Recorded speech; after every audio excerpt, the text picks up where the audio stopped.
దేశంలోని అతి సుందరమైన పర్యాటక ప్రాంతంగా గుర్తింపు పొందిన ప్రదేశం కాశ్మీర్. ఇక్కడి ప్రకృతి రమణీయ అందాలను తిలకించేందుకు దేశ విదేశాల నుంచి పర్యాటకులు పోటీ పడుతూ వచ్చేవారు.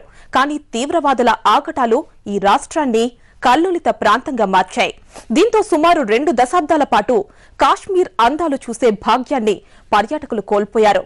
దీంతో రాష్ట్రంలో పర్యాటక రంగాన్ని అభివృద్ధి చేయడానికి జమ్మూ కాశ్మీర్ ప్రభుత్వం ప్రయత్నాలు ప్రారంభించింది.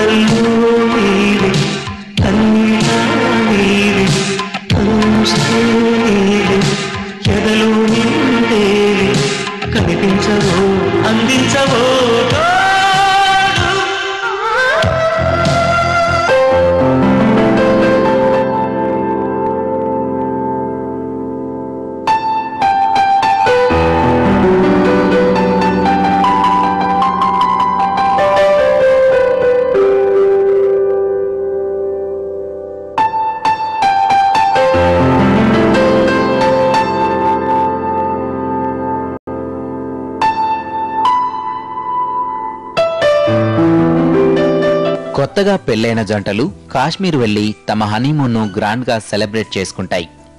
మంచు దుప్పటిలో మునిగిన కాశ్మీర్ అందాలను ఆస్వాదిస్తూ ఒకరికొకరు దగ్గరవుతారు. ఆహ్లాదకరమైన ప్రకృతిలో తనువు మనసు ఏకం చేసుకుంటారు. ఇది కాశ్మీర్ స్పెషాలిటీ. కానీ ఇదంతా గతం. ఇప్పుడు కాశ్మీర్ పేరు చెప్పగానే మారణ హోమాలు, హత్యలు, బాంబుదాడులు, తుపాకీ మోతలు, ఎన్కౌంటర్లు కళ్ల ముందు కనిపిస్తాయి.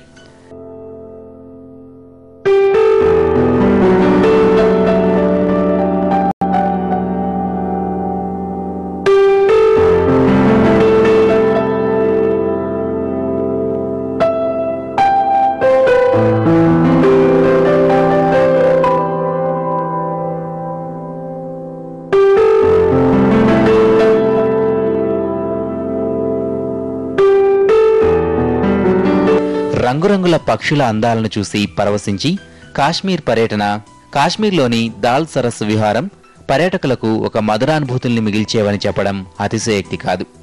టెర్రరిస్టు మూకల దాష్టీకంతో టూరిజం కుంటుపడింది. ఫలితంగా కాశ్మీరం సోయగాలు మసకబారాయి. పర్యాటకుల రాక తగ్గడంతో ఆదాయము తగ్గింది.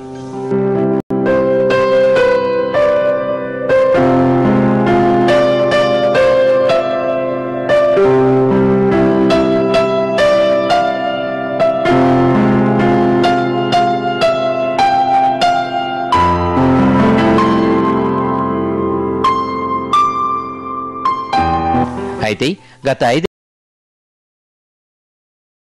ఏళ్లుగా భద్రతా దళాలు చేపట్టిన గట్టి చర్యల కారణంగా తీవ్రవాదుల ఆగడాలు చాలా వరకు తగ్గుముఖం పట్టాయి.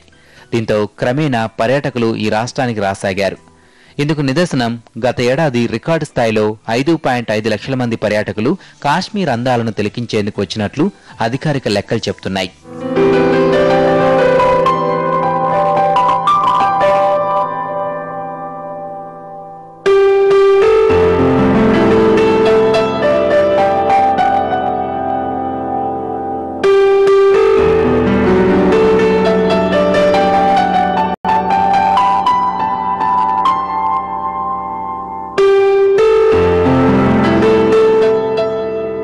కేంద్ర పర్యావరణ మంత్రిత్వ శాఖ కాశ్మీర్కు తిరిగి పూర్వ వైభవం తేవడానికి కంకణం కట్టుకుంది. ఫలితంగా 1100 కోట్లతో తిరిగి పూర్వ వైభవం తేవడం ద్వారా యాత్రికులను ఆకర్షించేందుకు నిర్ణయించింది. అందులో భాగంగానే పర్యాటక రంగాన్ని అభివృద్ధి చేయడానికి ప్రభుత్వం ప్రయత్నాలు ప్రారంభించింది. దీనికి సంబంధించి ఆగ్నేసియా దేశాల్లో రోడ్ షోలు ఏర్పాటు చేయాలని నిర్ణయించింది. వచ్చే ఆగస్టు నుంచి ఈ కార్యక్రమాన్ని స్టార్ట్ చేయబోతున్నారు.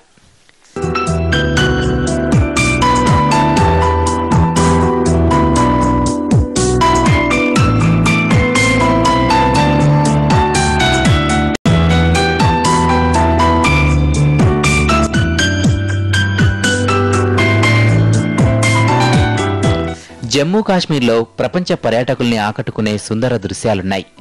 ఇక్కడికొచ్చే విదేశీ పర్యాటకుల్లో Malaysia, Singapore, Bangkok, Taiwan, Hong Kong తదితర దేశాల వారే ఎక్కువ మంది ఉంటారు. రాష్ట్రానికి విదేశీ మారక ద్రవ్యం వస్తుంది పర్యాటక రంగం నుంచే కాబట్టి మరింత విస్తృతపరచాలని ప్రభుత్వం భావిస్తోంది. సాధారణంగా ఇక్కడికొచ్చే పర్యాటకులు 4-5 రోజులుండి గుల్మార్గ్ లేదా శ్రీనగర్లో గడుపుతారు. ఈ పర్యాయం కొత్త ప్రాంతాలను పర్యాటకులకు పరిచయం చేయాలనే లక్ష్యంతో ప్రభుత్వం ఉంది.